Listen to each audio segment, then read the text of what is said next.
Assalamualaikum warahmatullahi wabarakatuh.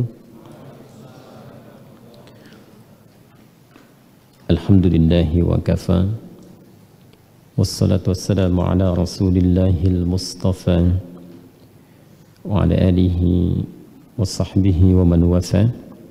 Wa ba'd. Faya ahbaballahi wa ahbaba rasulihi sallallahu alaihi wasallam.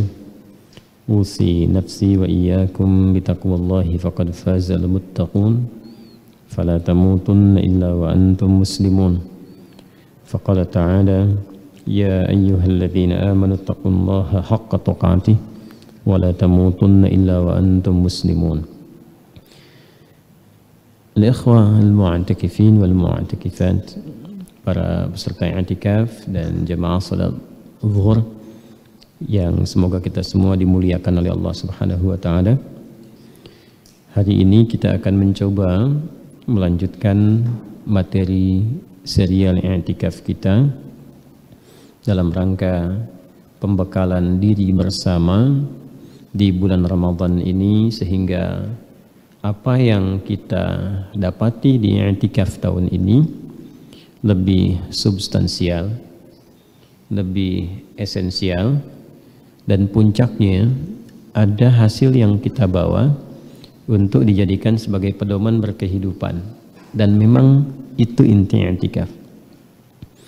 Malam tadi telah kita dapati rumusan pokok dalam berkehidupan. Ada 3 yang saling keterkaitan.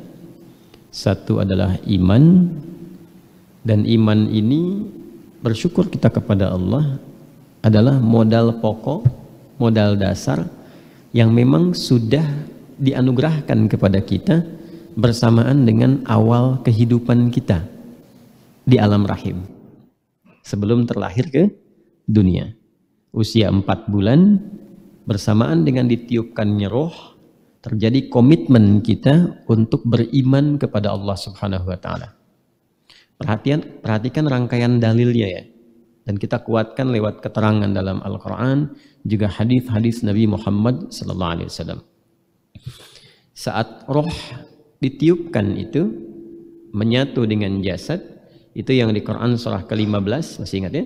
Al-Hijr, di ayat 28 sampai dengan ayat ke-30 itu. Wa idh qala rabbuka lil malaikati inni khaliqum basyara min salsalim min hamaim masnun. Itu keterangan awal proses penciptaan secara fisikal sampai usia menjelang 4 bulan.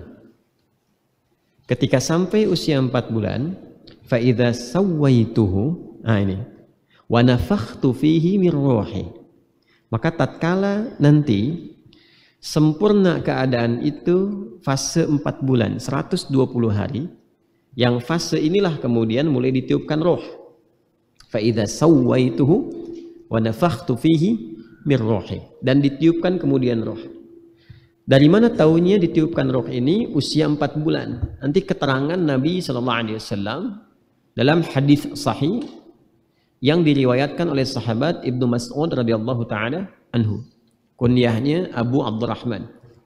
An Abi Abdurrahman Abdullah bin Mas'udin radhiyallahu ta'ala anhu qala Rasulullah sallallahu alaihi wasallam wa huwa as-sadiqul masduq, inna ahadakum yujma'u fi batni ummihi 40 yawman nutfah thumma yakunu mithla dhalika 'alaqah thumma yakunu mithla dhalika mudghah thumma yursalu ilayhi al-malak fayanfukhu fihi ruh.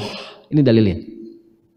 Nanti referensi ini bisa ditemukan, yang paling singkat coba bisa di googling cepat sekali di Al-Arba'in An-Nawawiyah, nomor hadis yang keempat ya. Di Al-Arba'in itu nomor hadis yang keempat, nanti bisa di googling, jadi agak hemat tuh ya, nggak harus cari buku, tinggal di googling ketemu tuh.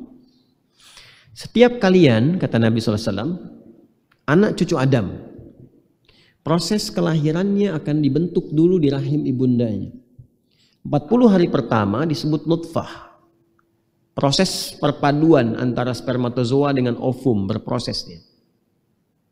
Kemudian 40 hari yang kedua berbentuk alaqah, zigot, yang mulai menempel di dinding rahim dan mulai berproses. 40 hari ketiga berbentuk mudghah, sudah ada semacam bentuk daging keratan. Ya.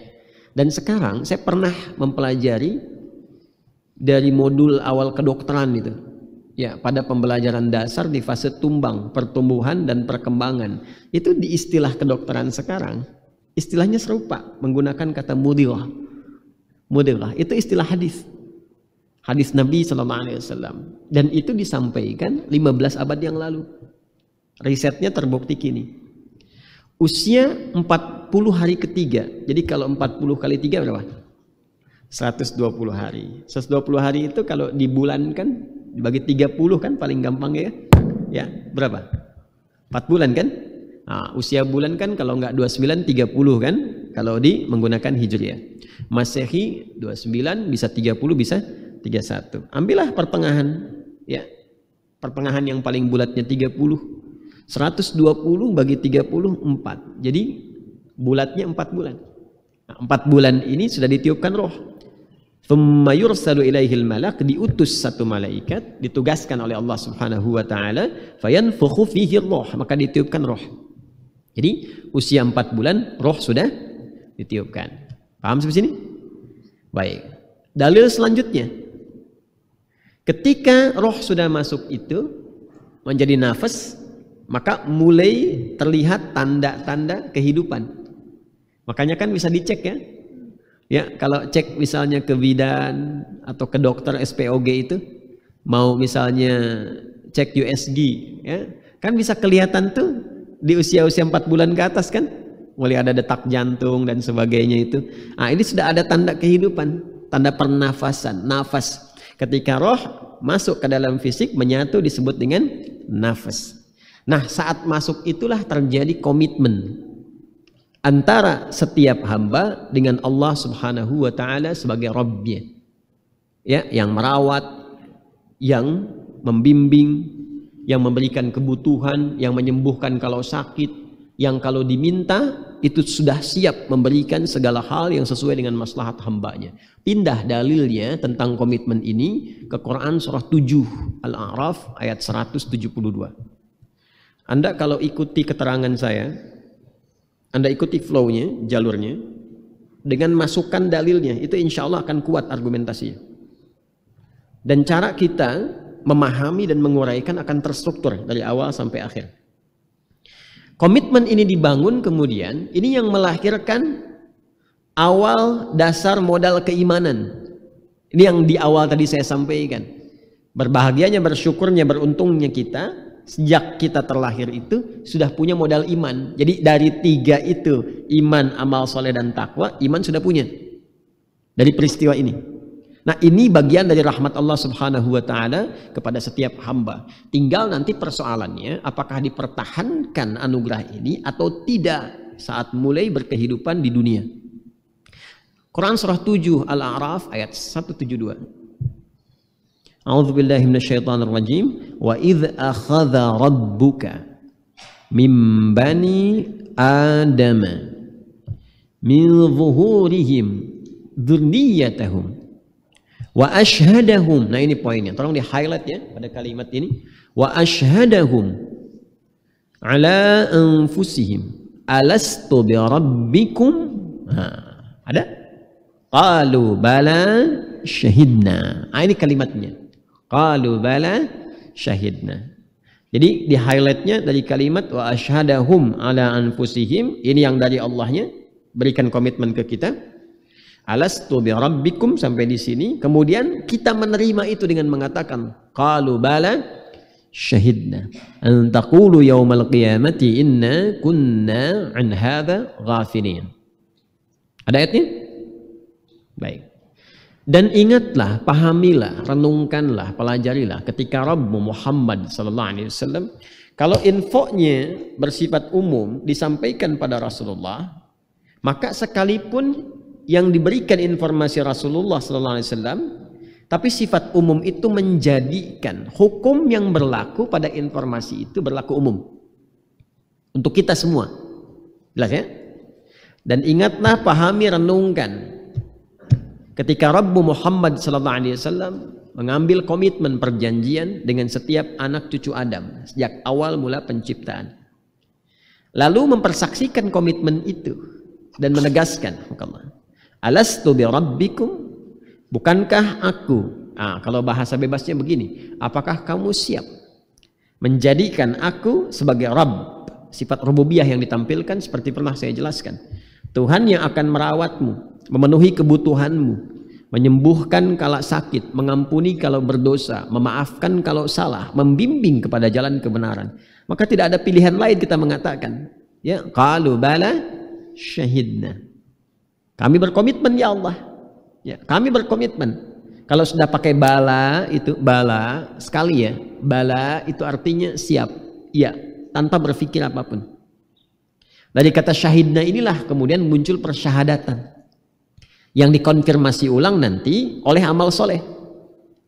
Nanti konfirmasinya amal soleh, kalimat syahidna ini. Ya. Nah, tapi ini perhatikan dulu supaya nggak lompat. Ini modal dasar kita. Sebelum terlahir itu sudah membawa ini, bawaan lahir kita. Bawaan lahir yang terbawa dalam proses berkehidupan itu yang disebut fitrah. Fitrah. Jelas ya? Nah, ini yang dimaksudkan di Quran surah ke-30 ayat 30. Quran surah 30 ayat 30. Ada? Fa'aqim wajhaka lid-dini hanifa fitratallahi allati fataran nasa 'alaiha. Ada itu? Ya, saya bacakan sampai situ saja dulu untuk memudahkan. Fa'aqim wajhaka lid-dini hanifa, maka komitmenlah engkau untuk memasrahkan, mengarahkan dirimu itu kepada seluruh ketentuan dalam ad-din dengan cara yang benar, lurus. Ad-din itu apa? Pernah saya singgung juga. Tafsirnya nanti di Ali Imran ayat 19. Innad-dina 'indallahil Islam. Yang dimaksud din di sisi Allah Subhanahu wa taala itu apa?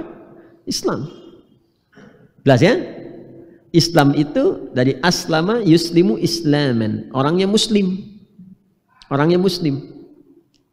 Nah, jadi yang memegang identitas Islam itu disebut muslim. Jamaknya muslimun.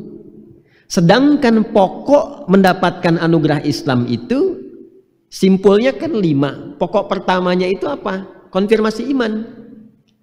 Ya, dari mana taunya? Dalil lagi, hadis Muslim. Nomor hadis yang ke-8. Kalau tadi di Al-Arba'in nomor yang ke-4, ini nomor kedua. Ketika Nabi ditanya, dikonfirmasi oleh malaikat Jibril yang menyamar itu, mal Islam? Apa jawab beliau? Al-Islamu an tashhada an la ilaha illallah wa anna Muhammadan Rasulullah. Jadi kalimat an tashhada an la ilaha illallah, an tashhada itu adalah turunan dari apa? Refleksi yang saat ada usia 4 bulan itu di dalam rahim. Qalu bala syahidna. Ungkapan syahidna itu mengucapkan asyhadu an la ilaha illallah. Nah, jadi ini membuktikan bahwa saat terlahir itu kita sudah membawa fitrah iman.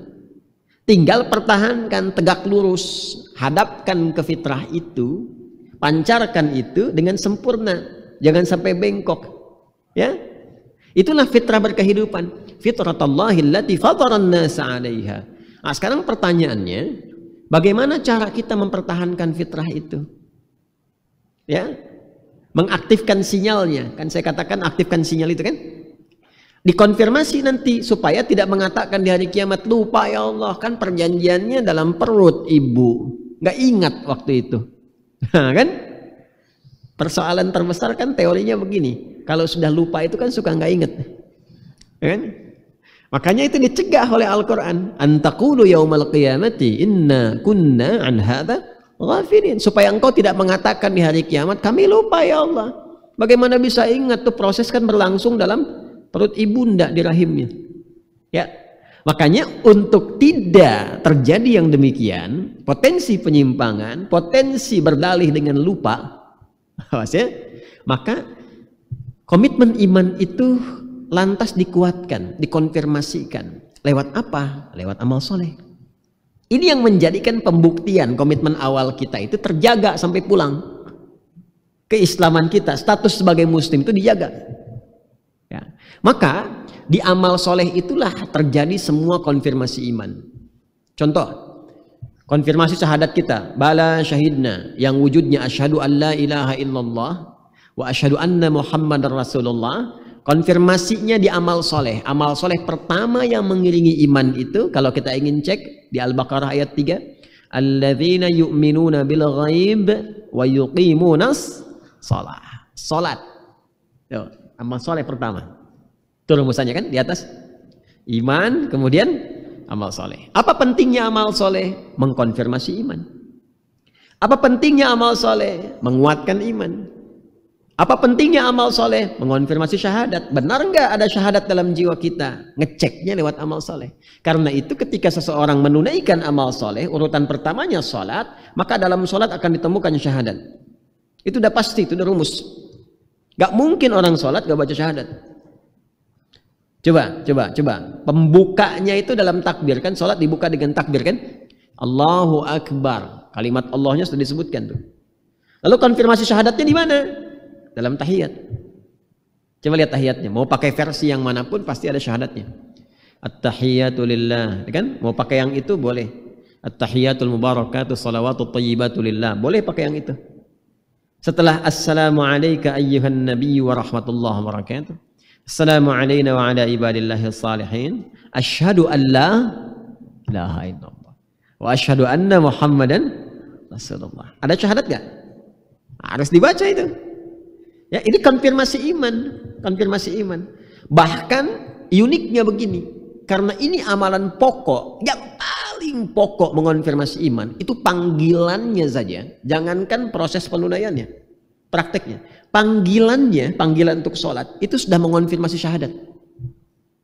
Allahu Akbar, Allahu Akbar. Allahu Akbar, Allahu Akbar. Setelah itu apa? Asyhadu an la ilaha illallah. Itu kan? Syahadat kan? Diperdengarkan. Dan itu setiap pergantian waktu dalam sehari, 5 kali sehari. Jadi yang belum sholat pun itu nggak punya alasan. Akan ditanya, lupa. Apa nggak lupa kalau 5 kali diperdengarkan setiap hari? Masa selama hidup 5 kali diperdengarkan? Selama hidup loh, sampai menjelang meninggal masih bisa bilang, lupa ya Allah. Dan gak sama dengan pengadilan manusia. Pengadilan manusia ditanya, kata hakim, terdakwa ingat peristiwa ini, lupa yang mulia. Di akhirat gak bisa. Al-yawma nakhtimu ala afwahim wa tukallimuna aydihim wa tashhadu arjuluhum bima kanu. Jelas? Ini konfirmasinya. Jadi dikonfirmasi lagi tuh. Dikonfirmasi lagi. Nanti ketika ini dilakukan dengan baik, syahadat dikonfirmasi, iman dikonfirmasi dengan amal soleh, maka nanti ada kewajiban Allah untuk menepati komitmennya. Apa itu? Alastu bi rabbikum, sifat rububiyahnya untuk merawat kita. Karena itu sifat rububiyah ini bisa dihadirkan saat kita meminta kan? Atau tak meminta pun kalau waktunya tiba untuk diberikan. Kita beramal soleh membuktikan komitmen iman. Wujudnya berupa ibadah. Kita ikrarkan dalam sholat. Kan yang pertama mengonfirmasi amal solehnya sholat kan? Maka diikrarkan dalam sholat. Iyyaka na'budu. Ya kan? Lalu balasannya apa? Wa iyyaka nasta'in. Ketika iyyaka nasta'in diberikan, hadirlah pancaran takwa. Itu yang dimaksudkan. Wa may yattaqillaha yaj'al lahu makhraja wa yarzuqhu min haitsu la yahtasib. Ini yang menyebabkan orang-orang dulu, termasuk Nabi dan Rasul, kalau punya hajat itu sholat. Makanya panggilan sholat itu dibuka dengan pemenuhan hajat. Coba Al-Baqarah ayat 45 itu. Wasta'inu bis-sabri wasta'inu. Kalau Anda punya hajat, hajat itu kan nanti menuntut sifat rububiyah Allah diantaranya, ya kan? Dan kalau engkau punya persoalan dalam kehidupan, ada problem, mintakan solusinya, kata Allah, minta tolong. Dengan cara apa? Satu, sabar dulu, terima, supaya hati lapang. Jadi menerima ujian, masalah dalam kehidupan dimanapun itu, ketika kita terima dulu, karena mengeluhkan pun tidak menghilangkan masalah. Ketika menerima, Allah berikan kelapangan pada hati. Setelah lapang, dikasih solusi. Jangan ngeluh dulu. Kalau ngeluh, nggak dapat solusinya. Ini panas kan di luar misal gitu. Terus kita ngeluh, apakah menghentikan panas? Tidak. Tapi kalau kita terima, alhamdulillah Allah hadirkan panas. Barangkali ada yang genang-genangan perlu dikeringkan. Sudah dulu, lapang hati. Begitu lapang, tenang, muncul solusi. Atau kadang-kadang tiba-tiba langsung cerah lagi, teduh lagi, bisa terjadi. Jelas ya? Nah ini konsepsinya nih, konsepsinya. Makanya wasta'inu bis sabri was salah. Kalau belum sadar, imannya dipanggil oleh Allah. Katanya sudah beriman, kok belum paham juga gitu. Makanya di ayat 153 itu panggilannya pakai iman dulu sebelum wasta'inunya. Sebelum kalimat ista'inu pakai iman dulu. Coba buka ayat 153 di Al-Baqarah. Mas hafal ya? Bisa hafal ya? Ya ayyuhalladzina amanu ista'inu bis sabri was salah. Ada ayatnya? Ya kan? Ya ayyuhalladzina amanu ista'inu bis sabri was salah. Di Al-Baqarah ayat 45, ya ayyuhalladzina amanunya nggak ada. Karena bagi orang beriman harusnya sudah sadar kalau sholat itu pembuktian iman. Makanya kalau dipanggil panggilan adzan nggak nanya lagi. Allahu Akbar, Allahu Akbar. Apaan ya? Aneh itu, aneh. Ya. Karena orang beriman tuh nggak pakai nanya, karena sudah paham. Oh ini konfirmasi iman. Jelas. Nah kalau belum menyadari itu sepenuhnya, maka imannya dikhitab oleh Allah, disentuh lagi. Ya ayyuhalladzina amanu, hei semua yang sudah beriman, katanya beriman. Ista'inu bis sabri was salah. Punya masalah, bukan cuma kamu saja. Orang lain, bahkan yang dulu pun punya persoalan juga. Terima dulu dengan sabar. Sabar, bukan cuma kamu yang diuji. Yang lain pun diuji juga. Itu sikap itu secara psikologis akan meringankan keadaan jiwa kita dan memberikan kelapangan pada hati. Ya, biasanya kan sifat manusia itu senang bertoleransi ya, walaupun kadang-kadang toleransinya tidak pada tempatnya. Kalau kita kepleset sendirian nggak enak kan, tapi kalau yang lain ikut kepleset rasanya lebih ringan ya. Ya kan?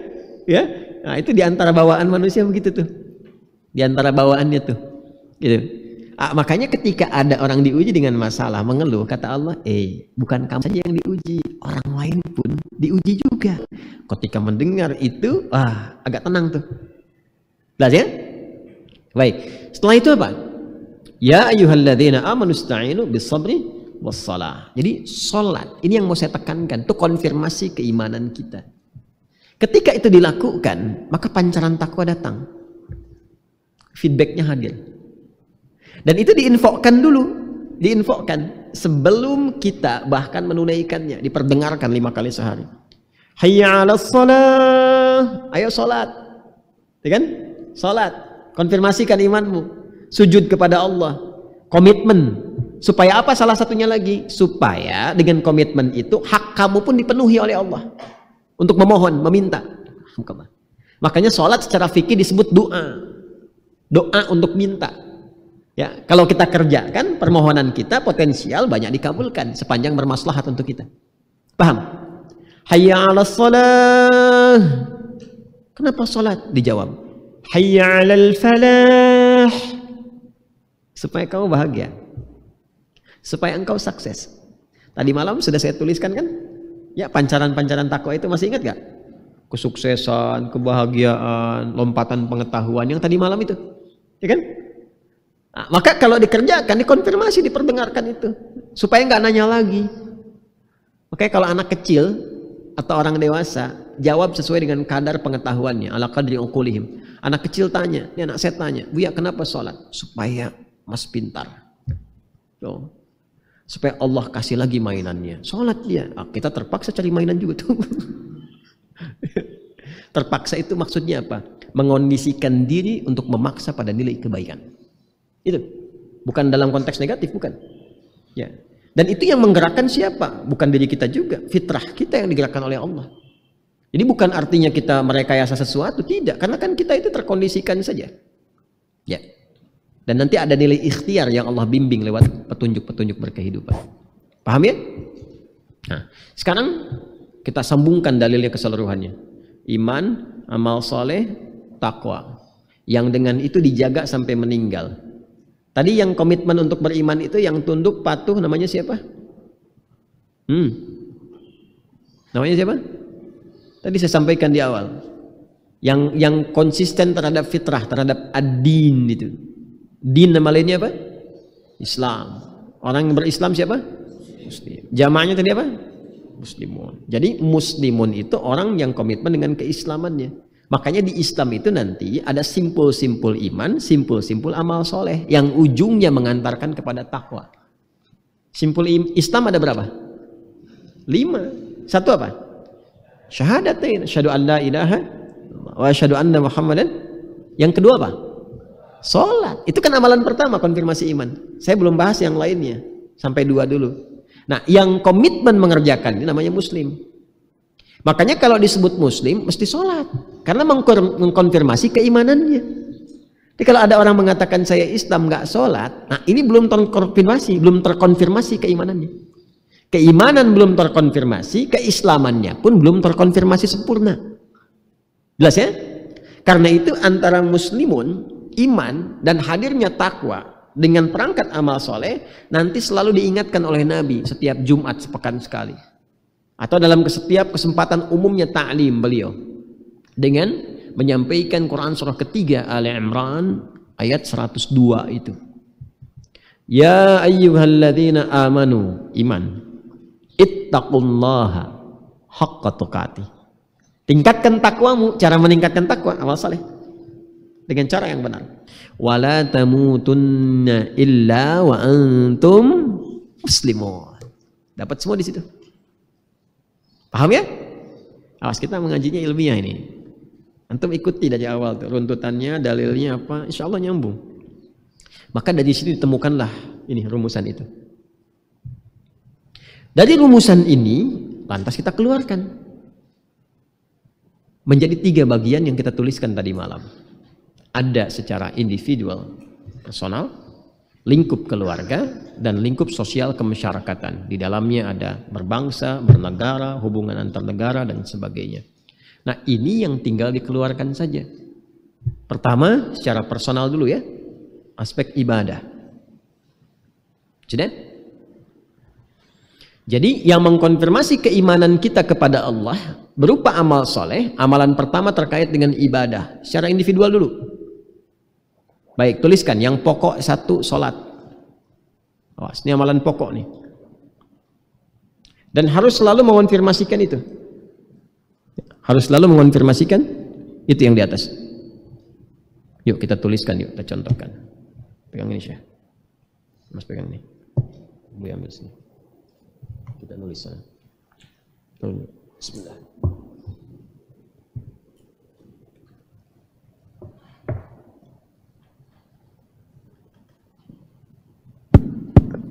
Baik ya, kita lihat sini.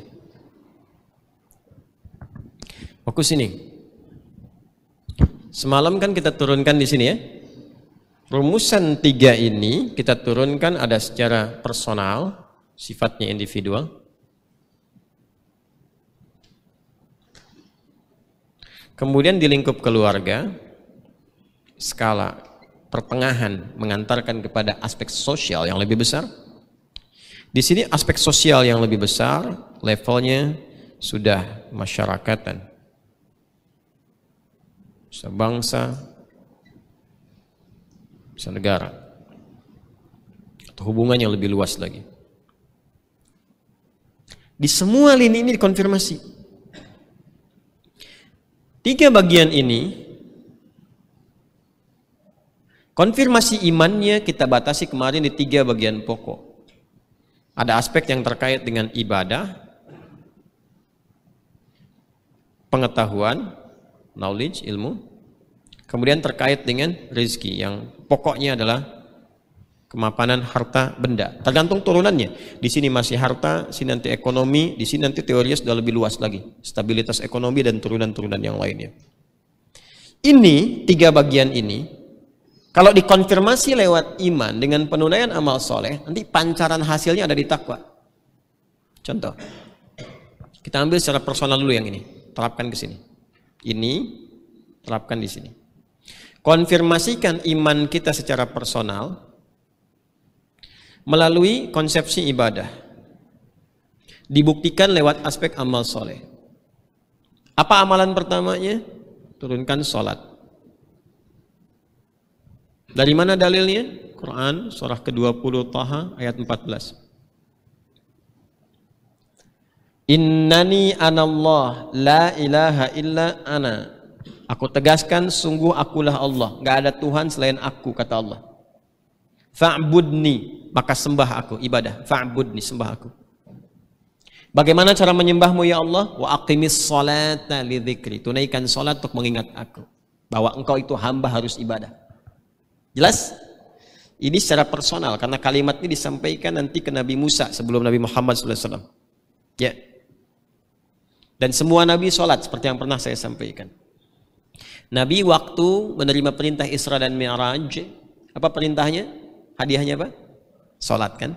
Baik. Dan itu dikonfirmasi nanti di surah Al-Isra-nya ayat ke-78.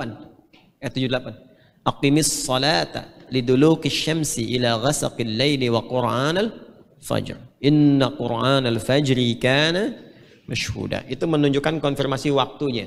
Tunaikan ini waktunya ada 5 yang pokok, 5 waktu. 5 waktu ini sudah ditetapkan. Ini kalau saya rumuskan lagi makin detail lagi. Nanti lihat aja di pokok bahasan saya tentang sholat ya. Supaya nggak terlampau jauh saya terangkan gitu ya. Paham konsep dasarnya dulu. Nanti kalau ingin didetilkan tinggal diturunkan. Lengkap semua, nggak ada yang nggak lengkap. Dari waktu umumnya ada di Quran surah ke-4 ayat 103. Di ujungnya itu inna sholata kanat 'alal mu'minina kitaban mauquta. Nanti penegasannya di Quran surah Hud 11 ayat 114. Quran surah 17 ayat ke-78.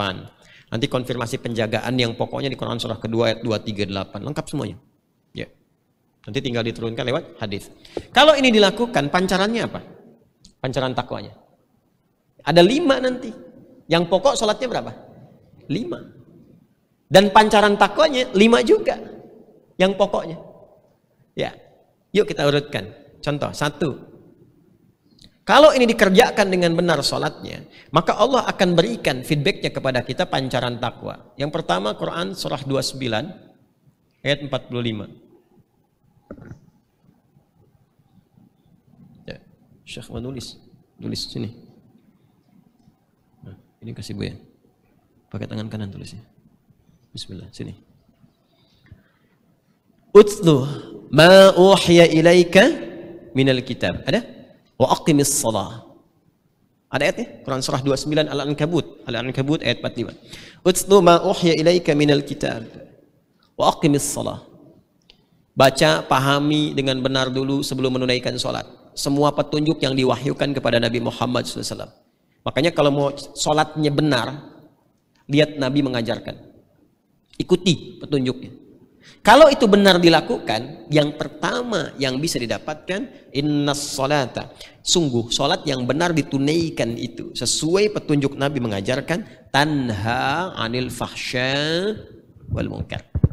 Maka sholat itu berpotensi mencegah diri setiap insan pelaku sholat itu dari potensi keburukan. Perilaku buruk itu cuma 2 bentuknya. Ya, bentuknya 2. Kalau bukan fahsya atau mungkar. Fahsya itu yang bersumber dari syahwat, faraj. Pornografi, porno aksi, LGBT, kata-kata jorok, kotor dan sebagainya. Ya. Melambai yang bukan pada fitrahnya. Kan? Dan seterusnya. Itu turunannya fahsya. Homoseksual, lesbian, transgender dan sebagainya. Nah, ini bisa diobati, bisa diperbaiki. Salah satunya dengan mengoptimalkan dan memaksimalkan sholat. Yang kedua mungkar, ya, bersumber dari syahwat perut dan akal, nafsu perut dan akal, menipu, merampok, membunuh, korupsi dan turunannya membegal dan seterusnya. Itu mungkar yang diingkari langsung oleh jiwa kita, oleh hati kita. Sumbernya cuma 2 itu, nggak ada yang ketiga. Apapun yang terjadi dan bersifat buruk, su, pasti bentuknya cuma dua. Kalau bukan fahsya itu mungkar. Nah, sholat kalau dikerjakan dengan benar, itu akan melatih jiwa, sehingga potensi fujur dalam jiwa itu dikelola, diarahkan untuk mensupport takwa. Nggak akan muncul kemudian dari nafas itu menjadi perbuatan buruk, menjadi su. Kan di nafas itu masih ingat ada dua potensi, satu takwa, yang kedua fujur kan? Ya, wa nafsin wa ma sawaha fa alhamaha fujuraha wa taqwaha. Quran surah 91 ayat 7 sampai 8 kan? Kemudian kalau fujurnya naik sendiri, maka keluar su. Ya, nanti lain waktu saya tunjukkan deh posisi tempatnya itu di mana gitu. Ya, secara gambaran dari ayat Al-Qur'an. Fujur tempatnya di nafas. Nafas naik ke atas ke kolbu, kolbu ke sodrun, sodrun naik ke perilaku. Diikat oleh akal dulu ke perilaku. Cepatnya begini nih, cepatnya. Ini nafas nih. Nukleus jiwa kita di sini nih. Ini mengandung dua potensi nih. Seperti atom aja, ini materinya sama nih. Fisika itu terkait dengan metafisik ya. Di sini ada yang positifnya, di sini ada negatifnya, arusnya ya. Kalau di kimia kan ada proton, ada elektron kan.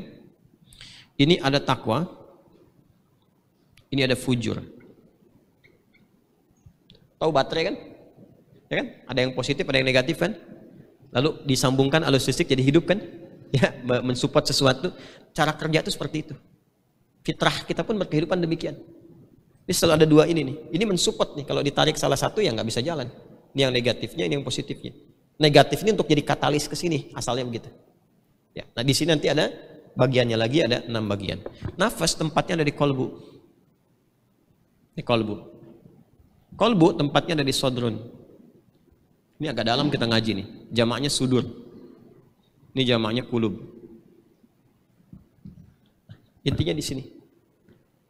Setan menghadirkan was-was lewat sini untuk ditembuskan ke sini supaya ini keluar jalur sendiri ke sini, ke nafas. Normalnya ke sini nih, mensupport ini. Sini. Ini mensupport ke sini sehingga ini muncul sinyal kebaikan. Tapi kalau ini berdiri sendiri jadi bahaya. Karena ini fujur lawan langsung takwa. Jadi kalau di takwa ada jujur, di sini ada dusta. Di takwa ada sabar, di sini ada marah misalnya. Di marah itu diciptakan bukan untuk menjadikan kita pemarah. Ingat cara memahaminya. Tapi supaya mensupport, menjadi katalis agar sabar itu muncul. Sebab kalau nggak ada marah, nggak bisa ketahuan sabar. Coba tes ya, tes saja. Pulang itikaf, pulang ke rumah. Bilang sama pasangan. Kalau belum menikah, bilang sama ayah, sama ibu. Sabar ya ma, sabar gitu. Nggak ada apa-apa. Paling orang tua nanya, kamu kenapa waktu itikaf tuh? Kan nggak mungkin kan, tiba-tiba ada kalimat sabar gitu. Harus ada pemicunya dulu. Nah asalnya support ke sini nih. Tapi kalau ini berdiri sendiri, dibuat lubang sendiri ke sini, diikuti was-was setan. Setan tuh dari sini nih, dari sudur. Alladzi yuwaswisu fi sudurillah. Masuk sini. Tembus ke sini. Nah ini dibuat jalur sendiri supaya keluar ke nafas sendiri ke sini. Harusnya ke sini. Kalau dibikin jalur sendiri, maka keluar dusta ke sini, marah ke sini. Bikin jalur sendiri. Dari nafas ini keluar tembus ke kolbu. Ini yang dimaksud di kolbunya ada penyakit. Fi qulubihim marad. Fazadahumullahu, tembuslah ke sadrun, tembus ke aklun, ke akal, maka berpikirlah akal yang negatif. Ilmunya dipakai untuk mencuri. Strategi masuk masjid, takbir pertama, ikut takbir. Begitu imam ruku mundur ke belakang, kotak infak hilang 1. Nah, ini bahaya nih. Ini keluar nih. Ketika keluar dieksekusi jadi tindakan cuma 2. Kalau nggak fahsya pasti mungkar, sumbernya dari sini. Itu. Ini baik faksa atau mungkar disebut su namanya. Su, perbuatan buruk. Su. Asalnya netral, nafas. Asalnya netral.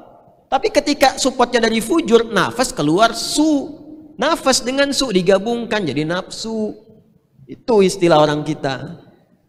Asalnya nafas. Karena ketemu su jadi apa? Nafsu. Orang kita kan suka nyingkat-nyingkat begitu kan? Tuh. Ini yang dimaksud Quran surah 12. Ada ilmunya, bukan otak-atik. Ini bukan cocok logi. Quran surah 12 ayat 53. Ya. Wa ma ubarni'u nafsi. Innan nafsa la'ammaratum bis-su. Illa ma rahima rabbi. Kita nggak bisa menyebut diri sebagai orang suci. Bahkan di Quran jelas, fala tuzakku anfusakum. Ya? Sudah? Udah Mas, tulis lagi. Ada ya? Innan nafsa la'ammaratum bis. Sungguh ada potensi. Nah, gitu cara menerjemahkan itu. Sungguh ada potensi di nafas itu mengarahkan kepada potensinya dari sini, dari fujur. Illa ma rahima rabbi, kecuali dengan rahmat Allah Rabbku. Bagaimana mendapatkan rahmat itu? Aktifkan takwanya. Rahmat itu ada pada pengaktifan atau aktivasi jiwa takwa. Jelas sampai sini? Nah, ini yang kita dapatkan satu. Jadi kalau kita sudah bisa menekan fahsya dan mungkar, dicegah ini, su-nya nggak muncul, lawan dari su itu khair namanya. Baik. Maka muncullah sifat-sifat baik. Mata baik, telinga baik dengarnya, kaki melangkah pada yang baik. Jawabannya enak kalau ditanya kaifa haluk, alhamdulillah bi. Jangan-jangan di lisannya bi khair, di hatinya bisu. Hati-hati tuh. Jelas ya? Kalau sudah khair, maka semua bawaan sifat dan sikap itu baik. Khair itu baru sifat, diterjemahkan jadi sikap, jadi ma'ruf namanya.